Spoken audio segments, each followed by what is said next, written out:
Sa panahon ng kalamidad ay mas importante talaga na unahin muna ang kaligtasan ng sarili bago makiosyoso o makibalita sa mga nangyayari sa paligid, kasi nga mas importante ang ating mga buhay kaysa sa ibang mga bagay-bagay.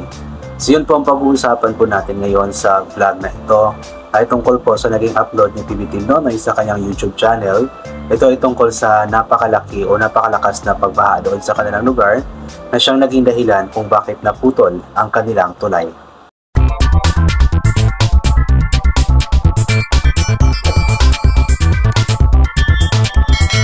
So yun nga po sa vlog nga po na in-upload ni PB Team Nonoy bandang February 5, 2024. Ayun nga po, isang kagimbal-gimbal nga po na trahedya ang nangyari sa kanilang lugar dahil nga po sa araw-araw na pag-ulan dito sa Mindanao, especially dito sa southern part ng Mindanao, sa Davao region, ay yun nga po, binaha nga po ulit yung lugar nila PB Team Nonoy, and this time is mas palakas itong baha na ito na siyang natindahilan nga po kaya naputol po yung tulay ng Magdog or Magdog Bridge. Yung Magdog Bridge po, ito po yung nagkokonekta sa papuntang Parola, Cape D, San Agustin, or iba pang mga lugar-lugar doon sa may Davao Oriental. Yun po yung nagkokonekta. So since naputol na po ito is wala lang ibang dadaanan papunta doon. Meron namang footbridge na ginawa yata yung government doon para sa mga tao lamang, pero yung pagdaan talaga ng mga vehicles, motorsiklo, sasakyan ay hindi pa talaga pwede dahil nga po sa naputol yung tulay. So yun po, nakakagimbal-gimbal nga po yun. At dahil nga po sa pangyayari na ito na talagang ikinatakot ng lahat, especially tayo mga manonood, kahit nanonood lang tayo, talagang nakakatakot tignan yung tubig na napakalakas, yung maiisip mo na kung paano kaya kung mahulog ka dyan, talagang lalamunin ka ng tubig at hindi ka na makakaligtas. So nakakatakot po yun. At dahil nga po doon, ay nag-trending nga po, hindi siya nag-trending, mabilis umangat yung views ng vlog na ito ni PB Team Nonoy. At sa kasalukuyan nga po, as of 11 AM ng February 6, 2024, ay nakakuha nga po agad ito ng 126,000 na views, which is sa mga views or sa mga videos na in-upload ni PB Team Nonoy within 1 year, simula February 7 hanggang today, ay yun nga po, ito yata yung pinakamabilis, ito yung video ni PB Team Nonoy na nagkaroon ng pinakamabilis na pag-angat sa views, which is nakakahanga lang din para sa atin or para sa akin, kasi nga po mapapansin natin sa mga views ni PB Team Nonoy, hindi siya ganoon kataas talaga, mabababa lamang yung views. May ibang mga views naman na umabot ng, or mga ibang mga videos na umabot ng mga 600,000 views or 700 na yata yun ngayon, yung tungkol dun sa dalagitang ginalaw ng kanyang sariling ama. Pero hindi po siya ganun kabilis umangat kasi dumaan pa ng mga ilang araw bago umangat yung views nun. But then itong video na ito tungkol sa baha, tungkol sa pagkaputol ng tulay doon sa may Magdog Davao Oriental or Magdog Bridge, Governor Generoso Davao Oriental. Sa mga nagtatanong po kung saan lugar po yun, yun po yung lugar nun, Magdog Bridge, Governor Generoso Davao Oriental. So malayo po yun sa Davao City, and ang Governor Generoso po ay hindi part ng Davao City at hindi nasasakupan ng mga Duterte. So pinaklaro lang po natin yun. Sana nga ba ako? Yun nga po, mabilis po yung pag-angat ng views na ito. Ito ay dahil siguro sa yun nga, trahedya. Marami din na nag-aabang kasi ng video ni PB Team Nonoy kasi isang linggo din siya hindi nakapag-upload dahil nga po sa matinding pag-ulan sa kanila, pagbaha. So affected po yung signal doon sa kanila, and good thing is medyo okay na yung signal sa kanila ngayon. Yun, ipag-pray lang natin na sana wala nang ulan doon, hindi na bumaha pa kasi napakadelikado kapag bumaha pa ulit. Yung tulay kasi napakadelikado na ng tulay, so hindi na talaga pwedeng daanan. So kapag bumaha pa ulit, is possible talaga na may mangyayari namang hindi maganda sa tulay na iyon. So pag-pray po natin na sana maging okay po ang lahat. At yun nga po, inaasahan po natin or umasa po tayo na hindi lang hanggang 126,000 yung magiging views ng vlog na ito.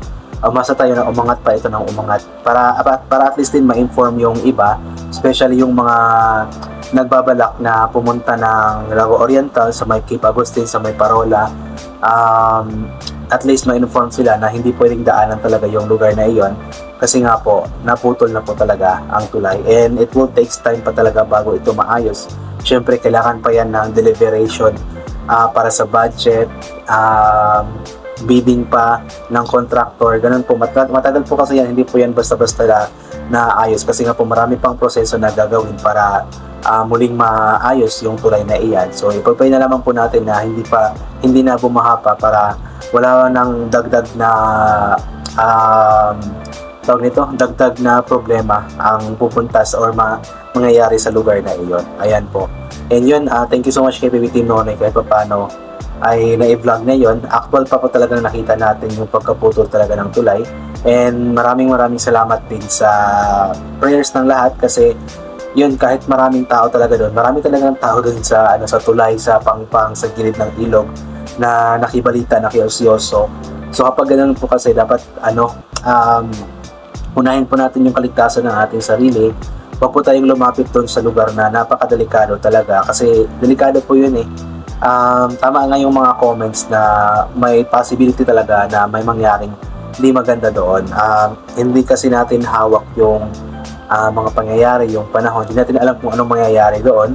Ang good thing na lang is walang nangyaring masama sa mga tao doon. Walang nahulog or nadamay sa pagputol ng tulay. Yun, so good thing, thank you Lord kasi walang napahamak sa trahedya na iyon or sa calamity na iyon.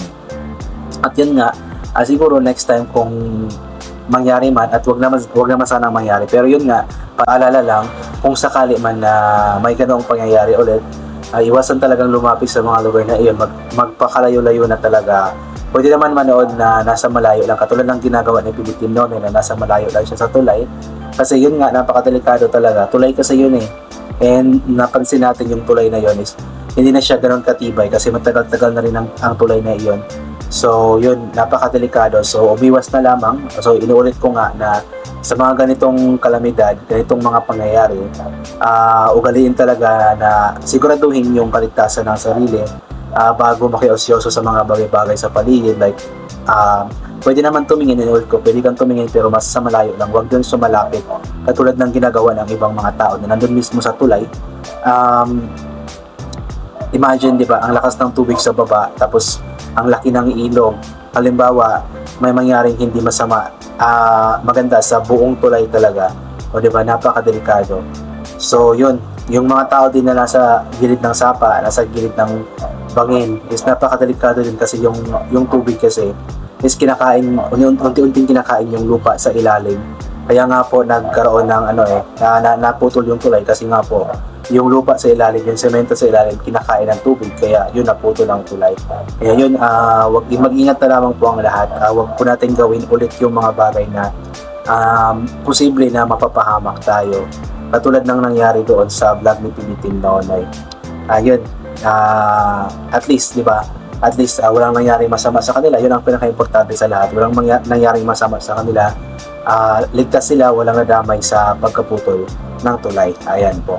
So yun, I think hanggang dito na lamang po itong gagawin ko na reaction video. Thank you so much po sa lahat ng mga bumabalik sa aking YouTube channel. Mag-iingat po tayong lahat palagi. Patuloy po natin suportahan si PBT Nonoy, guys. Yung mga uploads niya, I'm not sure kung may upload pa siya na marami. Pero I believe meron pa siyang i-upload na dalawang video pa.